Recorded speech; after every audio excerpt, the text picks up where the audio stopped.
Welcome to the Idle Talk podcast. My name's Peyton, and as always, I'm joined by my co-host, Jacob. This week, we are talking about Survivor 48, Episode 7, called Survivor Smack Talk.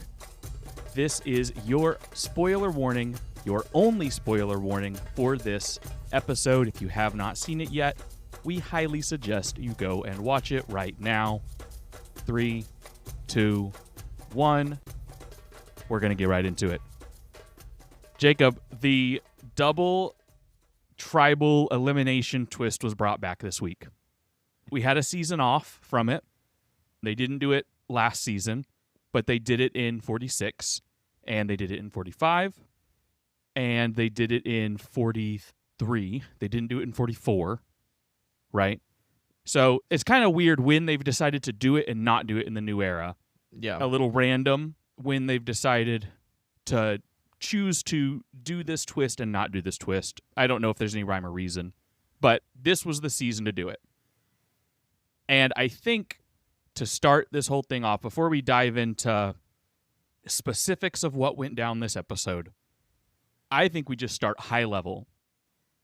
What do you think about this split tribal council twist, if we want to call it a twist? At this point, it doesn't even feel like a twist. I think it not happening is more of the twist in the new era, but we'll say 2 tribal councils in one night, 2 players winning individual immunity, 2 players going home. One joins the jury, the other does not. That is, in essence, the twist. How do you feel about that mechanic? I don't like it. In short answer, I don't like it.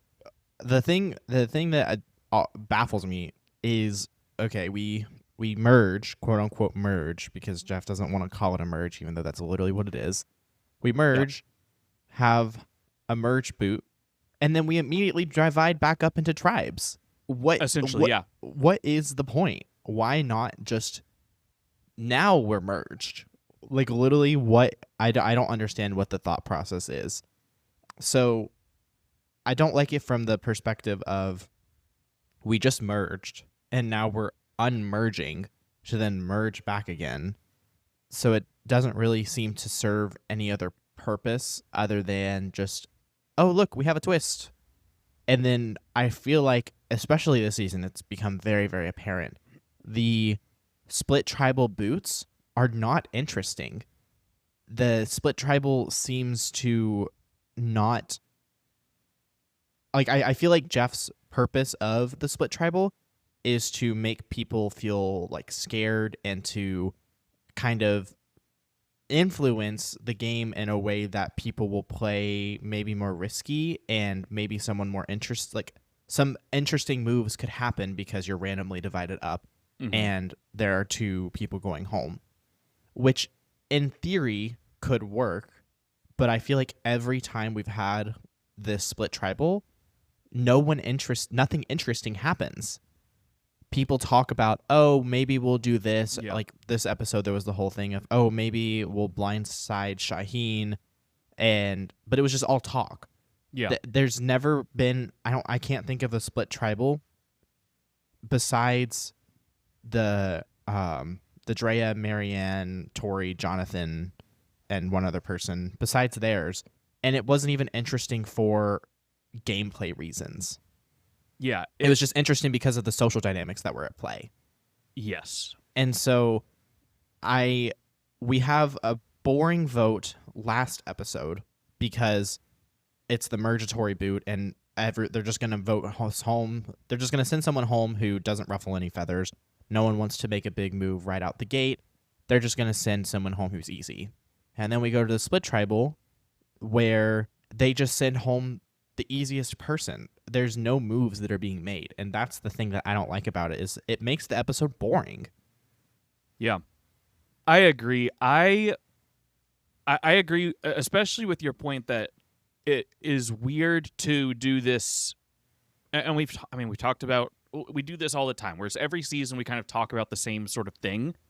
But that's because the new era is pretty repetitive in bringing back these twists, quote unquote air quotes is where I'm throwing up twists, but this kind of merging and then fully merging and then unmerging and then remerging feels like it just exists to create artificial tension for the viewer, and it doesn't create any real gameplay stakes that the player seems to care about any differently than they would if the game was just happening in the normal way that it would occur like if it just happened the old way. It seems like it is just drummed up for television enjoyment, just so there's something different, just so it feels like something's happening, and it's this sort of like roller coaster type thing for the casual viewer, where it's, oh man, big twist, something crazy is going to happen. Even if nothing crazy happens, it's a different format of tribal than it would normally be in the rest of the season, is what it kind of feels like to me.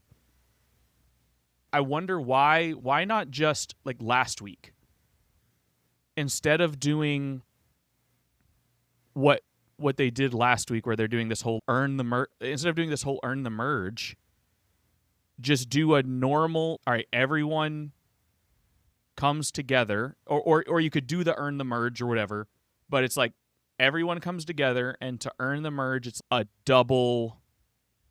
You could do just straight up like a double tribal, where 2 people go home, and that is your earn the merge, where a full-on tribal, 1 person safe, because like you do the full immunity challenge, 1 person safe, the rest is vulnerable, but you're voting out 2 people.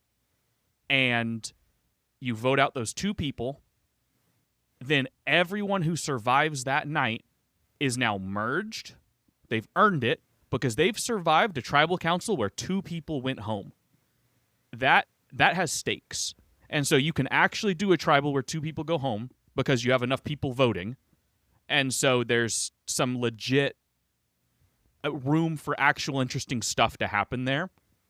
And then you also have, because of the way the numbers work out, everyone who has, quote, earned the merge after that double elimination, they're all jury members.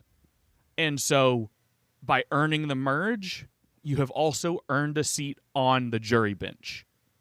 That's one of the biggest things I hate about this twist, is that there's this like split tribal where 1 person doesn't make the jury and the other does, and which one makes the jury and which one doesn't a lot of times is out of their hands. If we're looking at Cedric and Sai, one of them deserves, like, objectively deserves to be on the jury, and one of them does not. And the one that we have on the jury, I'm going to go out and say it, does not deserve to be voting on the jury. I don't think that's a hot take, but No. I do not think Cedric should be on the jury. I would much rather have Sai on the jury. And it just came down, and I get that it's Survivor and it comes down to chance and luck and stuff, but it's unfortunate that in this scenario, I'd rather, if they're going to do it this way, where you're going to vote out 2 people, at least make them go to fire for jury. If you really want drama, do something, because I don't like the fact that it's out of their hands to that extent. Like, especially, I mean, Cedric did nothing in the challenge. He literally lasted less than 10 seconds. He couldn't make it past Jeff explaining how the challenge worked, and he made the jury. That is so frustrating. And voted for 7 of his fellow tribe members in the span of 8 episodes, or 7 episodes? No, 8 of his own tribe members in 7 episodes. 8 and 7 episodes. Yeah, it is bizarre. And now he is able to cast a vote for the winner. This is where I think US Survivor needs to take a note from Australian Survivor. And there's a lot of notes they need to take. But now they take one of the mechanics that I thought was kind of dumb and a little whack, but maybe we just bring it over where you can vote off vote off a jury member.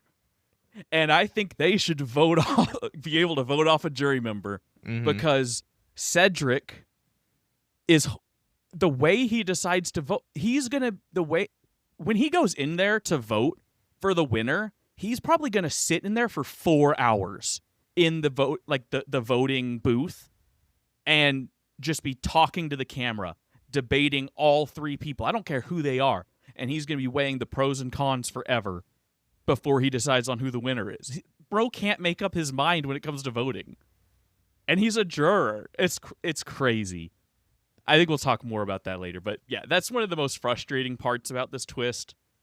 I think if you really want to make them earn the merge, Jeff, just do a double elimination at Tribal. I think that feels like it has way more stakes than either of the things that have happened these 2 weeks. And then you just do normal. Has there ever been like a double Tribal where the 2 people with the most votes go home? Mm-hmm. Yeah, they've done double Tribals before. That's not a crazy thing. That's been like they have done that before. I guess I don't remember a time they've done that. It was a little bit different when they've done the double elimination before. It wasn't just like at the same tribal council where they just voted 2 people out right there. They did like a vote, and then they did another immunity challenge, and then they did another vote. And so that was how they did it in like Redemption Island and in South Pacific. So like in South Pacific, Sophie won like both immunity challenges, like for example, and so she like didn't have to worry about it at all, and like she went on to win that season. And spoiler, it's everyone knows that. And then it's not ironic. Everyone. It's ironic because 2 of the 3 seasons that have done this twist, one of the people who won immunity during this like twist went on to win the season. Because in Redemption Island, Rob wins immunity in one of the 2 immunity challenges that they do between the double elimination. But yeah, so they did it differently. I think that if they did something like that, it'd feel like there's more stakes. It is essentially what I feel like. Or if they do something in the previous episode when they're merging, I don't think you do it after the merge. It feels weird to be doing this whole split up thing now. Mm-hmm. Like I would have preferred them do like when they split up into 2 groups last time, where they have, because didn't they split up last time too? And 47? No. So I'm saying like last week they split up into 2 groups, right? Because they had half the people. Well, I mean, they didn't split up into 2 groups for Tribal, but they were split up on the beach. Yeah. Well, I'm saying like in the challenge, there was. I'm trying to remember how because they last time they did the schoolyard pick, we didn't know how they did it this time, but they're split up into 2 groups to go through the challenge together, right? Yeah. And then the half that win, they go on, do the reward and all that sort of stuff, right? I would rather, if they're going to do like something like that, just vote out one person from each group or something. Like, I think you could find a way to merge this double elimination with last week's setup for the Earn the Merge. I think there's some way to do them both at the same time. Mm-hmm. And then you don't have this back and forth. I think that's ultimately what I'm trying to get at here. We've been beating around the bush of everything that went down this episode. Where do you want to go from here? Do you want to just jump straight into the immunity challenge? Yeah, we can go ahead and go to the immunity challenge, where we had a record broken by David and Joe. Yeah. For the longest that anyone has endured in this challenge before. The challenge where you have to hold up the bucket of your body weight. Honestly, Charlie was so right talking about how the number one thing you should train for on Survivor is grip strength. Mm-hmm.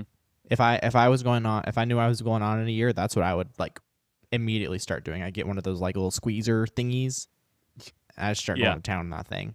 yeah, you just try to hold a quarter in it and see how long you can hold a quarter, like between the little squeezer bits. Yeah. That's what they say. If you can just sit there and hold a quarter and just do it, like that's how you know you've got like strong grip strength. Honestly, the thing that I was just shocked about is it literally looked like David was holding no weight. Like it literally looked like his bucket. Like the way he was going about it, it looked like he was holding an empty bucket. It looked like it was staged. Yeah.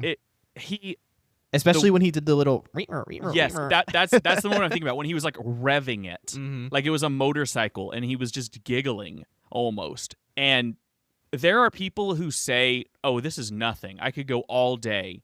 And I'm always, okay, yeah, whatever. Let's see you go all day.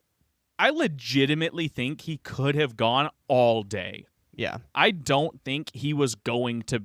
I don't think there's anything that would have made him stop unless Jeff brought out a glass of chocolate milk. That might have gotten him to step down. And that probably is it. I don't know. But he wants to win the most challenges in Survivor history. I know. That's why I think I don't know. That's why I said might. I legitimately don't know what could have possibly ended that for him, because it seemed like he was just cruising.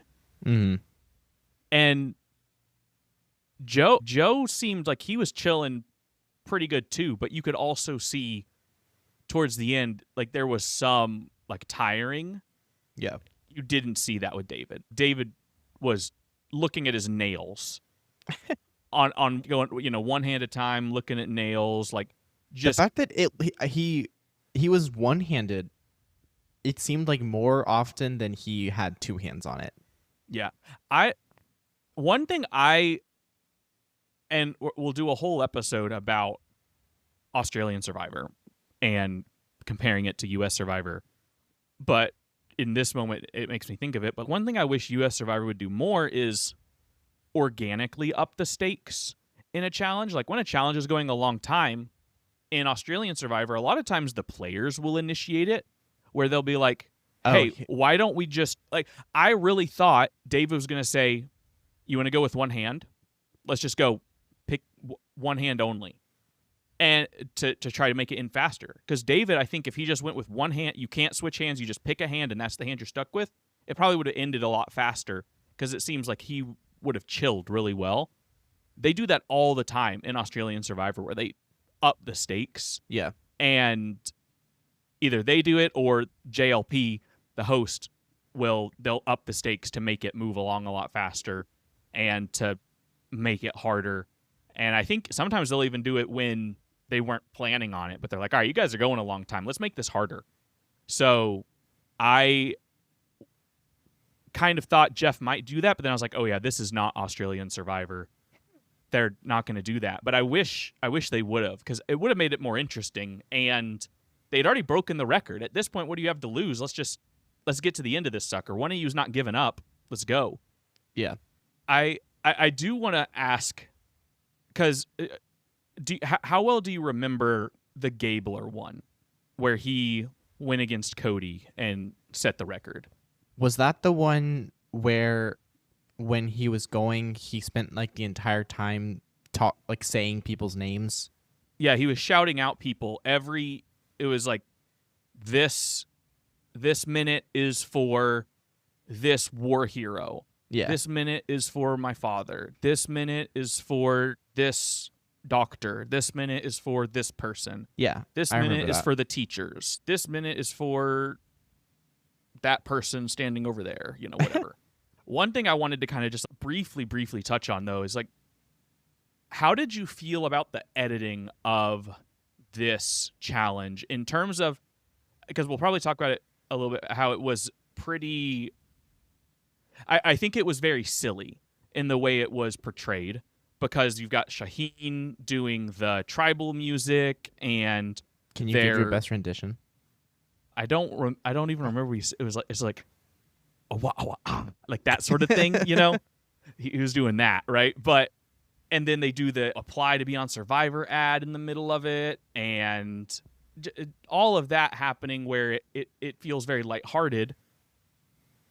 while they're doing this 1 hour long grueling task that like should come across as being really intense, Mm-hmm. the vibe of the Gabler one and like the Gabler Cody one is like it's like a battle. Yeah, it's like a lot more somber. Right? And it's just like, this is a fight. This is a battle. And even after the lighthearted stuff kind of passed, I didn't feel like this, like, it was kind of like, he just kind of just like they cut out of nowhere. We're just like, you just broke the record. Like, it didn't feel like there was build up to them breaking the record. Like, it just kind of happened. And I know there's like time constraints in the episode, but to me watching this, it didn't feel like there was the same like editing, like stakes impact, like put in, or maybe not editing impact, like the you same didn't feel like like there were stakes care put into the editing here to make it feel like there were stakes. Yeah, like what you're saying. It just didn't feel the same, right? It didn't feel like this moment had like gravity. Mm-hmm. And so when I'm watching it, I don't feel like I left that moment not feeling all that impressed. And that's a shame because they accomplished something that I can't do and 99% of people watching can't do. But I didn't leave that feeling, wow, I can't believe they just did that. And that might just be me. That's kind of why I want to ask, like, how did you feel about the editing of this whole sequence? What did you leave it feeling? Because personally, I left it feeling far more indifferent than I thought I would. I mean, I thought the sequence of Shaheen doing like the tribal chant thing was funny, and I thought the apply to be on Survivor moment was funny. But I feel like you talking about the editing has I have already been thinking this. The editing as a whole this season has felt like a major step down from 47. I agree. Whereas 47 felt like one of, if not the best edited season of Survivor I've ever seen. I think definitely of the new era. I think that's a claim that I would not refute. So I don't know why we all of a sudden just took a step down. Yeah, we're coming off of 47 that felt like a really tightly edited season, felt like it was following a strong thematic through line the whole time, very interesting arcs and a lot of complex characters and storylines all at the same time. It was juggling a lot. Maybe this season just is having to do a lot with nothing, and they're trying to make the most of it. And I'm not gonna lie, like, a lot of these players have turned out to be a lot more bland than I was expecting. Yeah, and that's right. I don't know if it's the fault of the edit or because Chrissy could be really cool. Like I thought she was going to be a fan favorite. I thought people were going to really dig her. We don't see her. She's given a confessional as of last episode less than 2 minutes of screen time of confessionals. Say more than 12 as of last episode. That's not including the I think she got 7 this most recent one. So I don't know how many. That was probably at least a minute. I don't know what it is with this season as far as the edit that has made it different, but something is different. I mean, the fact that we have 1, 2, 3, 4. Do we have 5 players that have had 0 confessionals in an episode? Let me count real quick.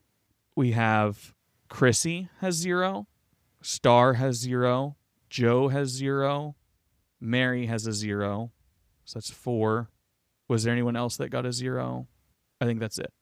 So we've had 4 players so far get an episode with 0 confessionals. And we have just got our first jury member. Last season we had 2 total. And so I mean we doubled it. Like I don't know what this edit distribution's wild. Say having 53 confessionals, crazy. It's literally giving Australian Survivor editing. Not even not that extreme, but I don't even know because like maybe this season of Australian Survivor, because like this season of Australian Survivor has been kind of whack on the editing front, but they've also been, and I guess we'll probably, I don't want to like get into too much about this season because I don't want to get into like spoiler territory, but this season's editing around a lot of crap, and so they're intentionally editing it poorly in some aspects. Yeah. And I don't agree with that decision, and we'll talk about that in our episode about it. But I think that it is giving something very similar, and they're not, as far as we know, they're not intentionally editing it that way, unless there is some scandal out there on the island that we're not aware of yet, that they're editing around with Chrissy, and they're just purpling her because something like if she quits post-merge, if she quits the game, then I'll be like, okay, that's why she was getting purpled. I get it. But until something like that, like I don't see her quitting. She's like a fire, like the vibe, I don't see her quitting. Yeah. But if something like that happens, then it'll make sense. But until then, I have no clue. Yeah. Yeah, I agree, though. The editing of this season's been wild, and I was bummed with the way that sequence at least felt to me in regard to the challenge itself. I liked the humorous aspect of it. I thought that was fun, but I was disappointed because I was like, it's very cool that they've gone for so long, but it doesn't feel that momentous to me. Yeah, I agree. Do we want to... It's tough. I want to move on, and I'm like, okay, I guess we'll just move to Tribal, because nothing really interesting happens between the challenge and Tribal. Well, other than discussion of a few plans that don't happen. That's the thing with this format of this specific twist, is that I feel like not a lot went down. And so I think we can kind of maybe talk about some of the overall, like, okay, I think maybe we talk about, because there are 2 tribal councils, right? That's kind of why the edit is the way it is. It spent so much time in the challenge, and then it had to dedicate so much time to 2 tribal councils. And so there wasn't a lot of time outside of that. So maybe we just talk about each tribal council and any of the moves and dynamics that led into each of them. And then we can just spend whatever time we have left talking about the remaining players or the players that went home. And then I think we just kind of go from there and see what we've got. But I agree. This episode feels like whenever I left it, I was just kind of like, all right, well, I don't really know what happened other than the immunity challenge and Sai and Cedric went home. But like, I really thought Sai was going to go out in a blaze of glory, and this didn't feel like that at all. So we'll talk about that now, I think, because we're going to talk about the first tribal council. Yeah. My biggest letdown I will say I'm not surprised in the slightest that Sai went home when she did. This is what we thought. This was what we expected. We thought she would be like a mergatory / split tribal victim. So I'm not surprised in the slightest. But just because I'm not surprised doesn't mean I'm not disappointed. Correct. And I think the biggest thing I'm disappointed in, I'd say 2 things. One, I started to really like, I have grown to like Sai a lot more, because everyone else on the beach just feels so dull, and she was like the only one out there who seemed like she wants to play. Yeah. And so for that reason, I'm really bummed that she's gone. I think the second reason I'm bummed that she's gone is we had this whole Sai and Mary thing hyped up that amassed to nothing. Yeah. Jeff had been teasing it this whole season. I think he was teasing Star and Eva. I don't. That's what I've been thinking. It was always either Sai and Mary or Star and Eva. It just felt like the editing, like from the narrative and editing perspective, it was heavily setting up that being a thing, and then there's just no payoff. Yeah, I agree. It doesn't feel like there's payoff to their relationship in a satisfying way, because Mary and Cedric, neither of them were there for her going home. If Mary was able to cast a vote to send Sai home, then okay, I think there's some resolution there, right? But because they're both on a different beach and they're doing a different tribal council entirely, it doesn't feel satisfying at all. But let's talk about the first tribal council, which Well, that's what we were talking about. I know. Well, I was talking about, but I was talking about Mary in that regard. So the first tribal council, the main targets that are brought up are, I mean, Sai obviously, and then Mitch is the other one that is sort of floated out there as being the potential other person to boot out. Yeah. For being, a likable underdog and potential challenge threat. They keep bringing up as being challenge threat. I don't know. I do think he is a challenge threat, but they keep saying he's so good at these challenges, but we haven't gotten to the portion of the game where he's been able to show that he's good at those challenges yet. So I don't know exactly why. Like the way people are saying it, I was like, I don't know if we can be saying he's so good at these challenges yet. I think we can say he will be good at these challenges, but I think we're projecting a little bit there. But I do think him being very likable does make him a target. A question I have while we're talking about Mitch, and honestly, like with Eva, and we've had players in the past, like Noelle, for example. Do you think a player coming in with a disability gives them even more of a disadvantage in the game beyond the obvious of, like Mitch's stutter or Noelle's prosthetic leg? Does it give them a disadvantage in the fact of like how people perceive them? Oh, 100%. Because if you think about two people getting to the end, right? One person who, Joe Schmo, normal person. And then you have someone who has some physical or mental disability. It's way more impressive for someone with a physical or mental disability to make it to the end rather than someone who is completely physically and mentally fit. Because someone was able to prevail over the same circumstances in spite of their limitations. So if you look at it holistically, you're like, wow, this one person making it to the end is really impressive. But it's really, really impressive that this person was able to make it to the end in spite of something that was holding them back. And so, yeah, it sucks, but at the end of the day, Survivor is a microcosm of society, and you can't deny the kind of real world influence that has on the aspect of the game. Yeah. And so if I'm out there on the island, I'm sitting there thinking about who is going to have the most compelling case to win. And even if they haven't made moves, just who they are as a person, if that's a compelling argument to, and I always like to say I don't like bringing in outside information into the decisions of jurors. I don't like when they ask what they're going to do with the money and stuff like that. Yeah. But it's inevitably going to happen. And so if I'm in that situation, I don't want this person who has a better life story than me sitting with me at the end. Yeah. I agree. I mean, I agree. That's kind of why I brought it up. I mean, it's been a big point of conversation this season.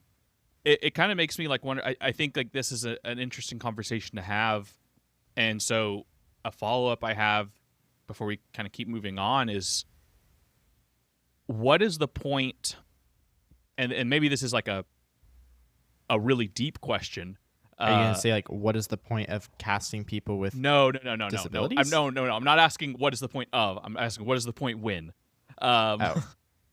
Very different. What is the point in the game where because I do think that there is I think players, and I'm curious if you agree. Do you think that there's a point in the game where coming in with a disability is to your advantage? at least in the early game.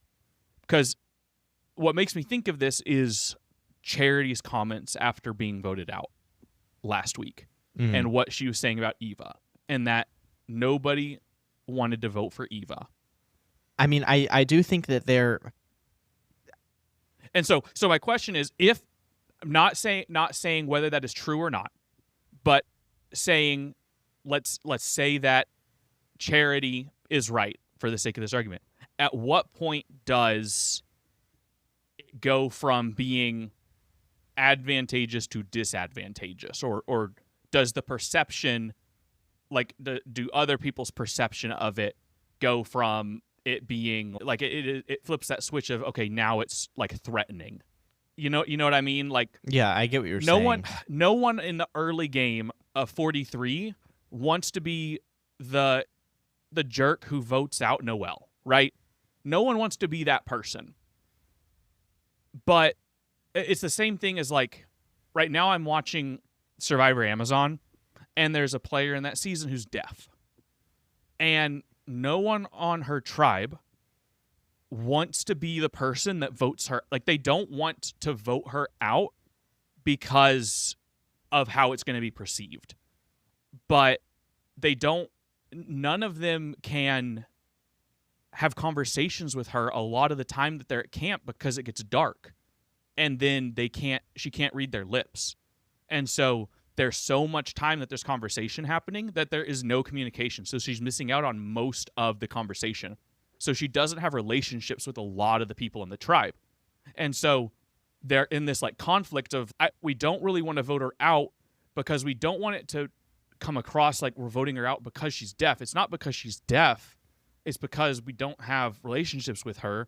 And it's also because of these other things where, okay, we're not getting along, we're arguing about these things, and some of these things are probably stemming from the fact that there is a disconnect from not being able to communicate, right? But they don't want to be the person to do it.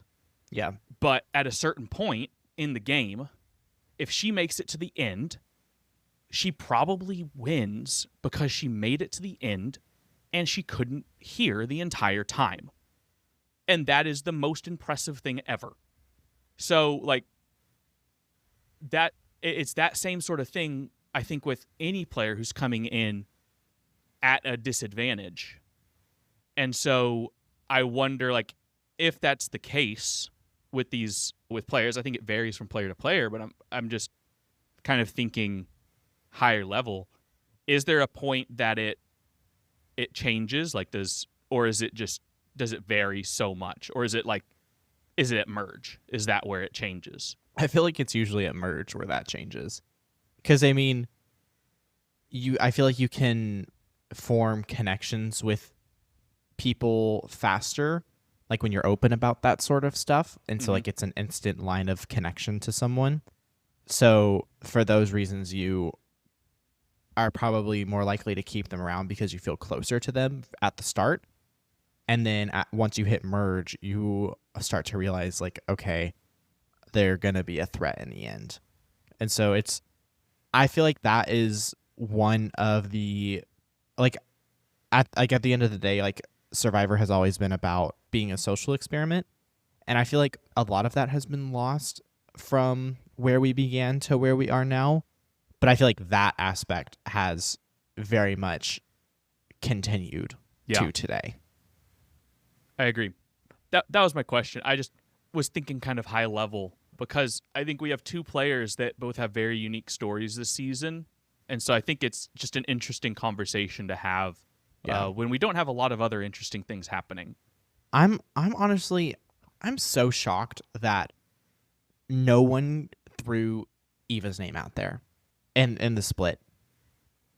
I'm not, because she was over there with Joe.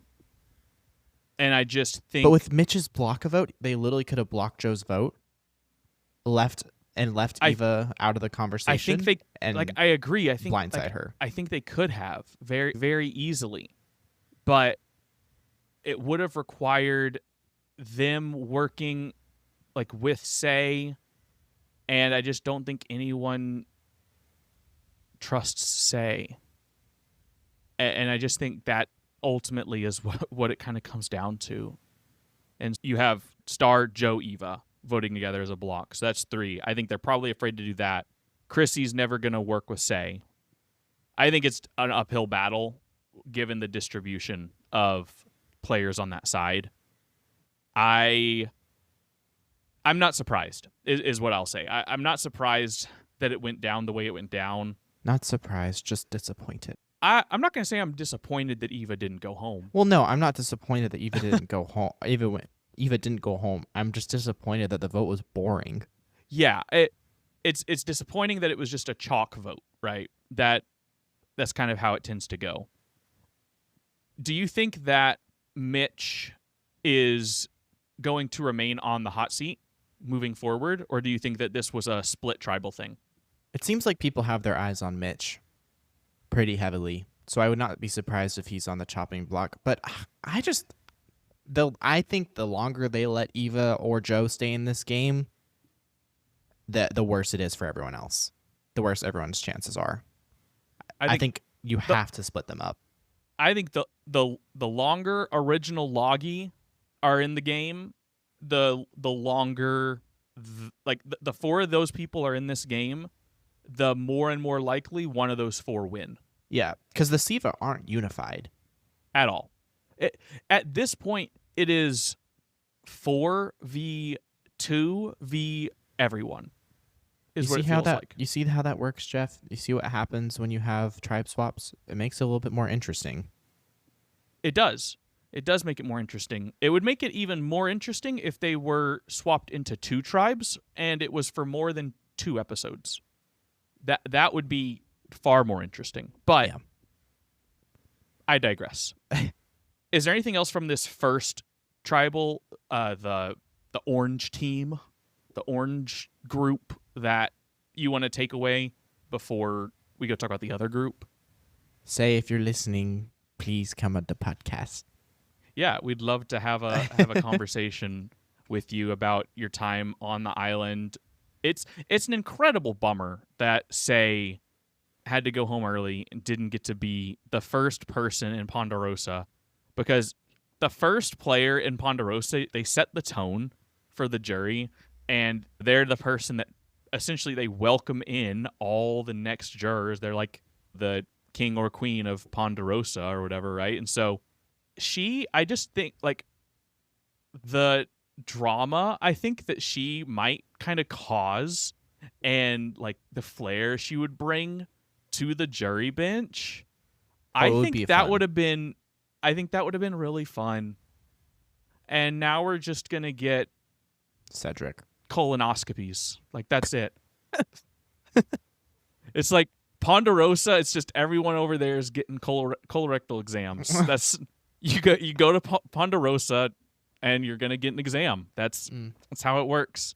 So you better not get voted out, or you know what's coming next. All right. Speaking of colorectal exams, Cedric, he is voted out at the other tribal council, which I'm not as upset about. No, I'm not upset in the slightest. But it's far more boring than any of the other options on the table. I mean, the other option on the table, I'm glad he didn't go home, because he's my winner pick. Yeah, correct. But because I think he absolutely is not winning, given the way this episode went for him. Yeah. He's donezo, buddy. Yeah. I think it's all done for Shaheen. I'm sorry. One question I have about Cedric real quick. Do you think it was a smart move to vote out Cedric? No. That's what I'm saying. It's boring. Like, it is boring. It is, but it's like, what do you think? There was no strategical advantage to voting him out. He had no allies. He's not strategic. He is not good at challenges. He's not going to be good at challenges. Not good is giving him too much credit, because it has the word good in it. He is bad at challenges. He is a challenge loser. There you go. Like, he is the opposite of a challenge beast. Yeah, he is a challenge loser. He doesn't have allies. He's not strategic. he's not going to win if he gets to the end unless he starts making moves somehow. As of right now, he hasn't done anything except vote for everybody. Yeah, he's the biggest flip-flopper, I think, is the only case you can make, is that he is absolutely unpredictable. That is the reason, is that you just say, Cedric, completely unpredictable, don't know what he's going to do. So the thing is... Oh, go ahead.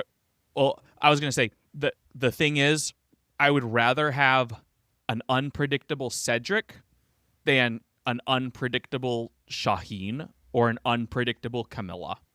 Because I think they're both unpredictable as well, but in a far more strategic and like scary way, where they're causing like legitimate chaos behind the scenes and are thinking things through, where he's just unpredictable because it doesn't seem like he's fully aware of everything that's happening. Yeah, like he wasn't the smart vote. He was the easy vote. Yeah. Well, Chrissy even said that she was on the other tribe, but yeah, she was like, had a conversation. if they were smart, they would vote for Shaheen. Yeah. She said, I think they're going to vote for Cedric, but if they're smart, they'd vote for Shaheen. Tisk. I will say, Kyle and Camilla, though, they're proving to be just very, continuing to prove that they are very, very good. And you said earlier, like, Sai is like the only person out there playing the game. I do think Kyle and Camilla are also like playing the game. Yeah. They're just doing it low key. I do wonder, is there a point that people realize it? Because like they planted the lie this episode, that Shaheen might have found an idol, and that gets people sus on him. It gets David really sus on him, and it starts to drum up that suspicion. Even though he's the decoy vote, it still has now planted those seeds where it just feels like Shaheen is not going to last that much longer because people are skeptical of him and are worried about him. But I wonder, does that come back around and hurt Kyle and Camilla in the future, or are they going to be able to keep this? Really, it's like a secret alliance. Are they going to be able to keep it secret deep into the game? Yeah. I mean, right now, I definitely feel like they are the most strategic people out on the island. It feels like they seem to be the only one who are working. So they're kind of like my only hope for an entertaining season as of right now.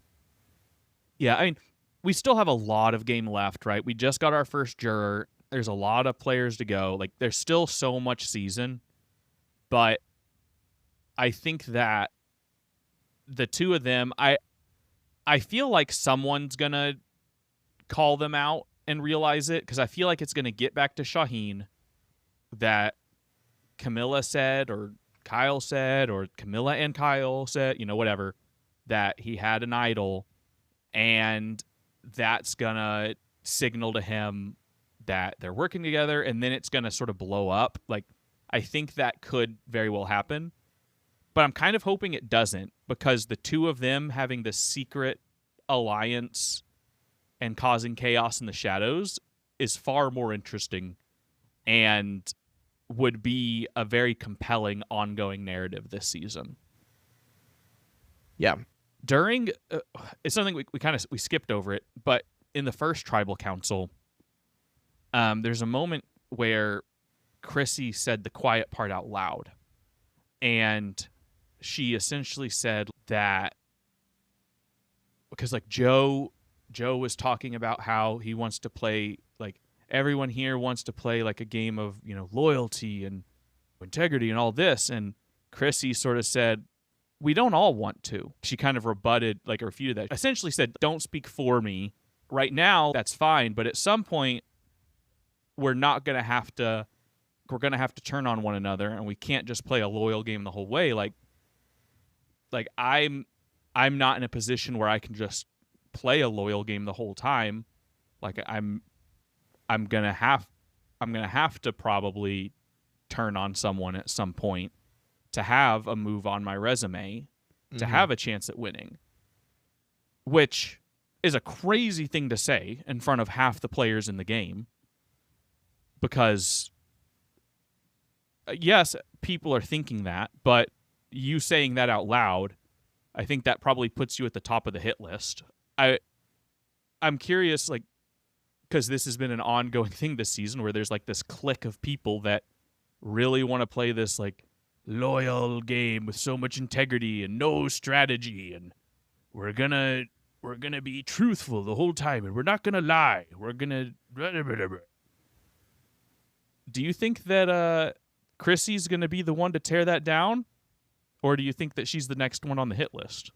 I hope she tears it down, because it'll be more interesting than the alternative. Do I think Chrissy will be the one to do that? Probably not. But I can dream, I guess. How do you feel about, I guess, that the whole way that this season has sort of shaken out in regard to like this really like strong core theme? I don't even know if it's like a theme, but just like this core idea of like loyalty and integrity, and it being like, it almost feels like we're playing heroes versus villains, but it's just heroes. Like they're all on the heroes tribe, and you've got everyone out there is freaking Rupert, and they're taking it so seriously. And then the few people that want to play a game that isn't quote unquote hero, that, you know, blurs the line a little bit, they're freaking out because they're not being heroes. How do you feel about that? Like, obviously, like I know we don't love it, right? But like, how do you feel about that in a bigger sense of like, how does that shake out over the course of the rest of the game? I mean, I just feel like it never works out. There's been countless times of people saying we're going to make an alliance of honor, and we're not going to lie to each other, and we're just going to take out people till the end until it's us, and then we'll go on from there. And it never happens. I don't know a time that's ever actually happened. So I don't know. I feel like it's all talk. I mean, even in the previews next season, something funky's going on with, not next season, the previews for next episode, something funky's going on with David. So I don't know. It's just, it doesn't make for entertaining television. I mean, it's a way to potentially get further in the game, but it's not entertaining to watch. Well, I think having allies is good. I think we can agree that alliances make Survivor better. When you watch Survivor Season 1, that season would suck and Survivor would not exist if Richard Hatch did not form an alliance. I think we can just say that's like straight up, right? That's the thing. But then if you watch subsequent seasons afterwards, the points where it gets dull is when people, especially post-merge, take their alliances and their tribal alliances far too seriously, and they're like unwilling to deviate from that, and they take it as a personal attack on their character if you do something behind their back. Mm-hmm. And they're not thinking about it like a game. And so Survivor has evolved to a point where it has this healthy balance of alliances and relationships, but also it's fluid and there's movement, and you can have multiple alliances, and you can have lots of relationships, and you can be in the middle of a lot of votes and a lot of moves, and you can do a lot of things. But I think maybe that's why this season is really boring at its like core, is that no one's doing that. it's very clicky right now. It's like high school cliques forming around, even though there's a lot of intermingling in this merge, right? Because they had the swap, where it's like there's 4 and there's 2 and then there's everybody else. It is still pretty clicky in that there's a lot of like duos kind of happening, where maybe it kind of feels like kind of buddy system-ish, like in Australia. It feels almost like that. Like, I think you could actually point to buddy system pre-Sai going out. Like, maybe it would be like Sai Cedric, even though Sai didn't want to be a part of that.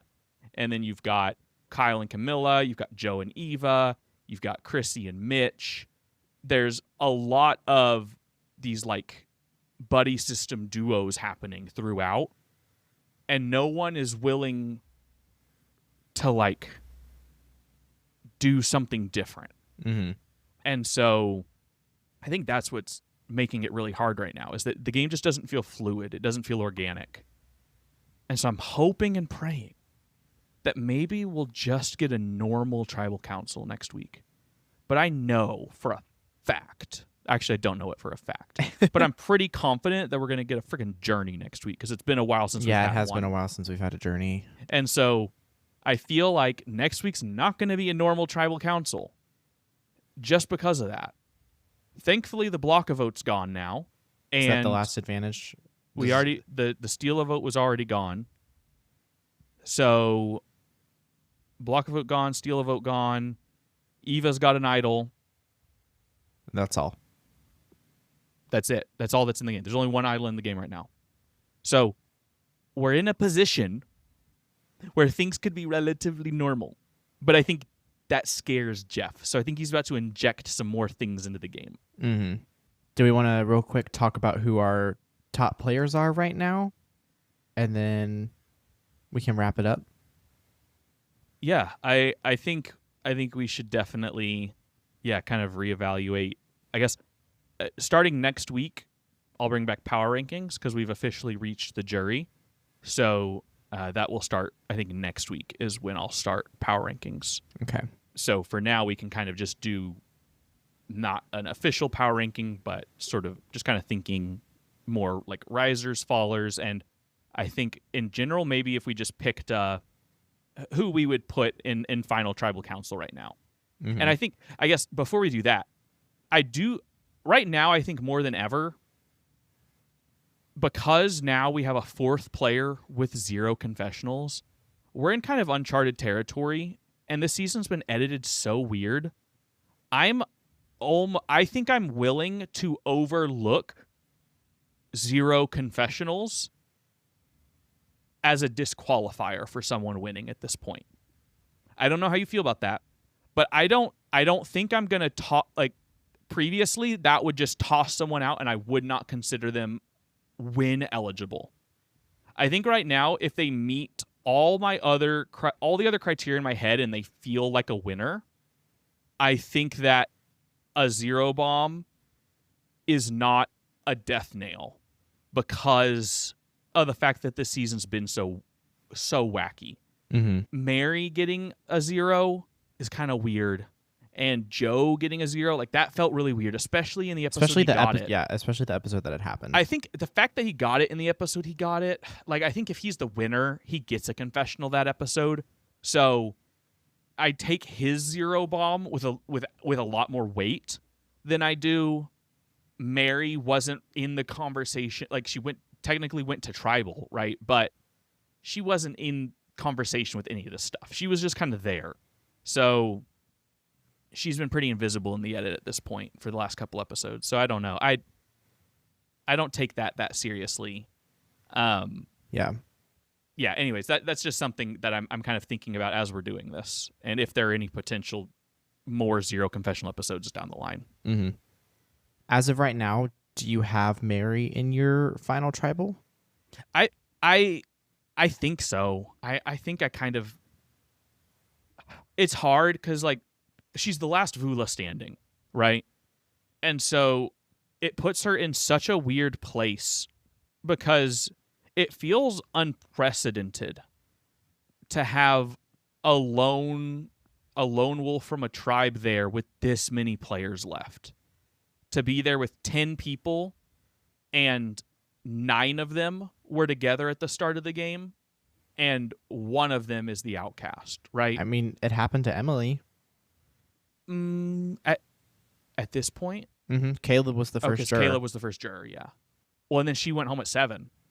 So it's the sort of thing where it's like, that's the thing where it's like, it's hard for me to think she gets there because I will say this season does feel a little bit different in the sense that we don't have this Reba 4 block happening. I think it kind of boils down to what ends up happening with this honor integrity alliance. We have the Loggy 4 that plus if David. if they become a 4. The Loggy 4 plus David. Yeah, well, it's like, yeah, it's the Loggy 4, and then there's like David there as well, who I think I don't really count him as a part of that because I don't know how loyal he's going to be to it, but yeah, there's like that kind of a loyalty alliance happening. But I don't know if David's going to be in on that because he's sus of Shaheen right now. Yeah. But, so yeah. I think it depends. I think it depends on that. I would say, I if I had Mary in my 3, I feel like she'd probably be at my 3. Mm-hmm. I will say I think right now. I think I'd so have. Hard. I think right now, I'd have Kyle in my top 3. Okay. Would you? I don't know if I would have Kyle over Camilla.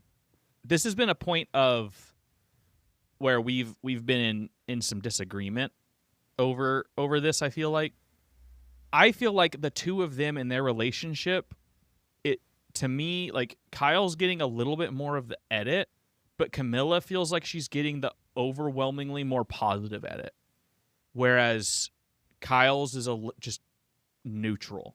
Mm-hmm. Kyle's feels like he's being portrayed as the player who's going to get voted out down the line, whereas Camilla just feels a whole lot more positive. And maybe that's they want us to like Camilla and she gets voted out, or they want us to like Camilla and she wins. That's like, I don't know. But personally, I feel like out of the duo of them, I lean more Camilla than I do Kyle. But I think one of the two, I think one of the two of them's in Final Tribal, and maybe you put both of them in right now, so you got a 50-50 shot of being right. I will say, if we're looking at confessional counts of past winners, average confessionals up to this point, 3.6. If you take out Erica, it's 4 flat. That 3.6 mark, I think, is pretty. I'm going to keep Erica in because we're getting some 0 bombs this season. I think that feels a little bit more accurate to this season, honestly. So yeah, that 3.6 number right now, Shaheen has 3.57, Mitch has 3.57, Eva has 3.57, David has 3.57. So they're all right around that. Camilla has 3.43. Is her average. And then Kyle has 4.43. So they're like straddling it.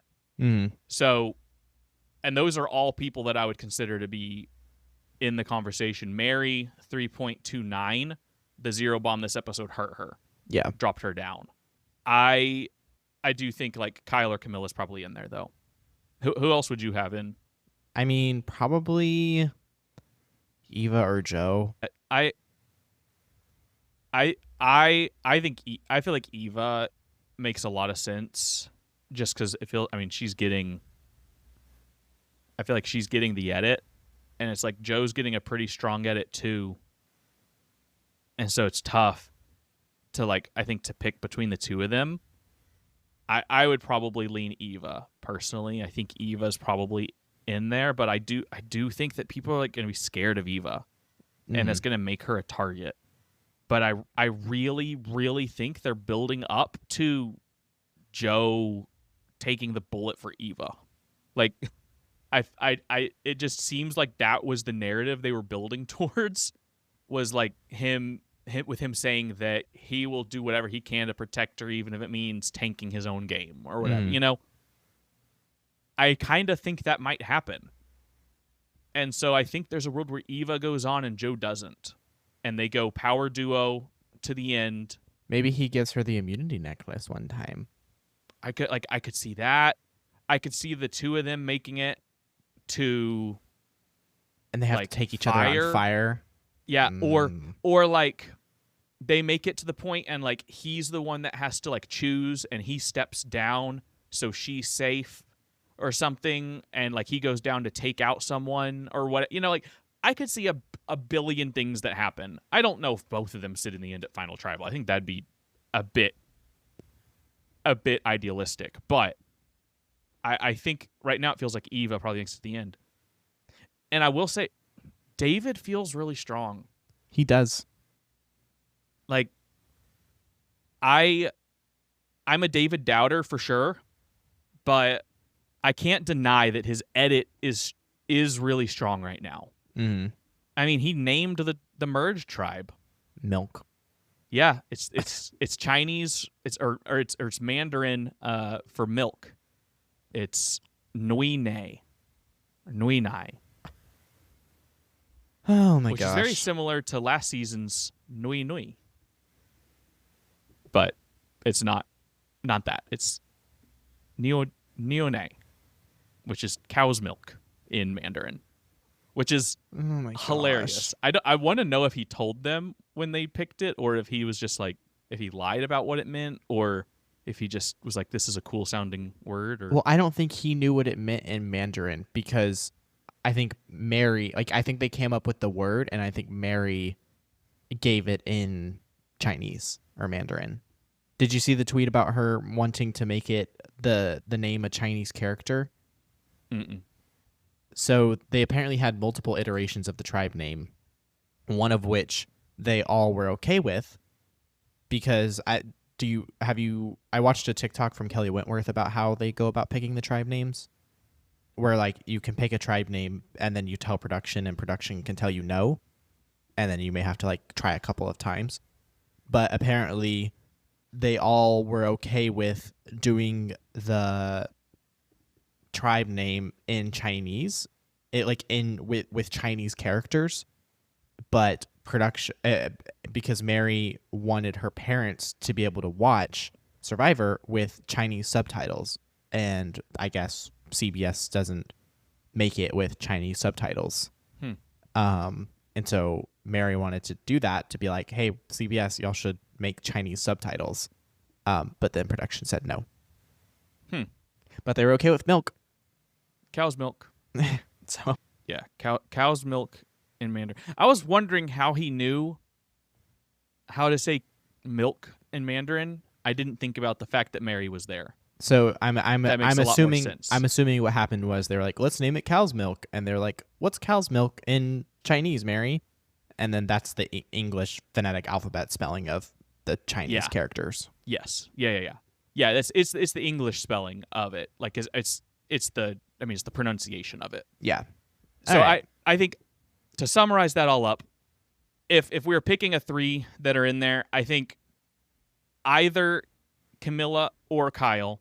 I think one of those two. I think we can merge them into one person called Kyle Milla. So Kyle Milla is in the final three, and then Eva and David. If we do that, I think we have a good shot at getting one of them right. So we're putting 4 people in the final 3. Eva, David, and Kyle Milla. Okay. I'm good with that right now. Is that good with you? Yeah. I think we got a good shot at hitting. I mean, we got a 4 out of 3 chance. So yeah, I'll take those odds any day. Yeah. All right. Do we have anything else we want to say about this kind of nothing burger episode? I have one very last question, and it's super important.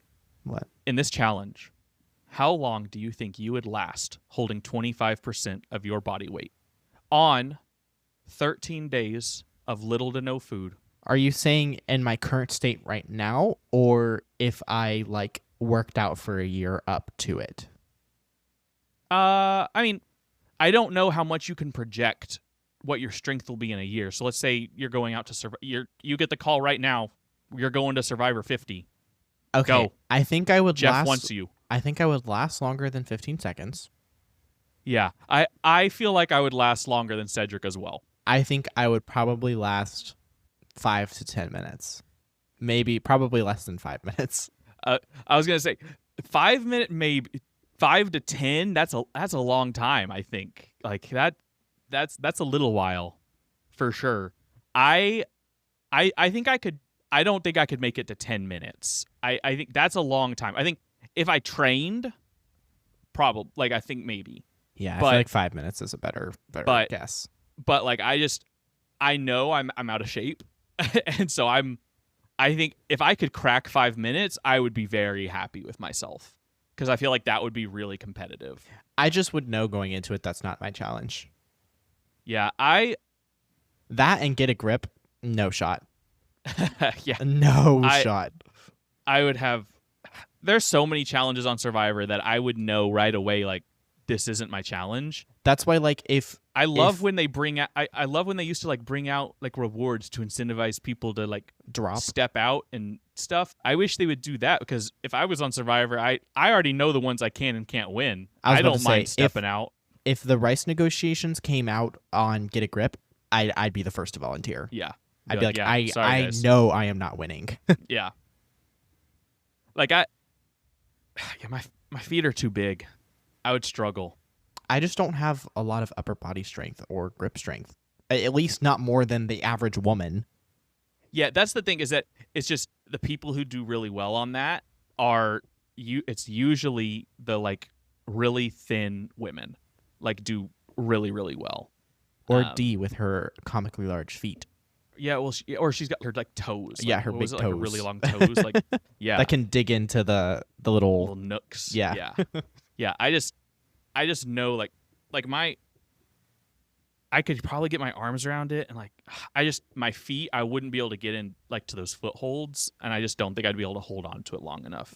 Me either. If my arms were a little bit longer and I could, like, lock my arms, I think I'd be okay. But I don't think I could actually get my arms all the way around. So that'd be my problem. Okay. Definitely could not last 1 hour on this the challenge this week. No. So. Well, enough about feet. We'll save that for next week. Yeah. Well, we'll wrap up here. So if you enjoyed this episode, we would really appreciate a rating and a review. You can follow us wherever you're listening to this podcast to stay up to date when we release new episodes. And you can follow us on Twitter, Instagram, TikTok at Idle Talk Podcast. I don't know what I was going to say, but thank you so much for listening, and we will catch you in the next one.